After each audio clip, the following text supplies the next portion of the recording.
नमस्ते नमस्कार दोस्तों, स्वागत है हमारे यूट्यूब चैनल आर्या भाई की टीम में। तो फाइनली दोस्तों, जिस वीडियो का जिस गाने का आप लोग का बेसब्री से इंतज़ार था वह गाना आ चुका है। मैं आप लोग को फुल जानकारी दूंगा। उससे पहले अगर आप हमारे चैनल पर नए हैं तो चैनल को सब्सक्राइब कर लीजिए और बेल आइकन को प्रेस कर लीजिए।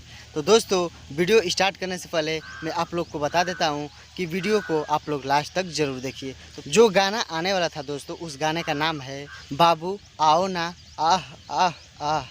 तो यही टाइटल था और वह गाना रिलीज हो चुका है। खेसारी लाल यादव जी का बवाल सॉन्ग, बहुत ही प्यारा सॉन्ग खेसारी म्यूजिक वर्ल्ड पर अभी रिलीज हुआ है दोस्तों। खेसारी म्यूजिक वर्ल्ड पर बाबू आओ ना, यह कॉमेडी से भरपूर सॉन्ग, बहुत पुदीना वाला जैसे सॉन्ग पवन सिंह का है, उसी प्रकार ये भी रिलेटेड सॉन्ग बाबू आओ ना, यह प्यारा सॉन्ग अपलोड हो चुका है। तो आप लोग जाकर ज़रूर देखिए। आप लोग थोड़ा सा क्लिप देख ही लिए मेरे वीडियो में, तो आप लोगों को समझ में आ गया है। उसका फुल वीडियो देखने के लिए आप खेसारी म्यूजिक वर्ल्ड पर चले जाइए और फुल वीडियो देख लीजिए।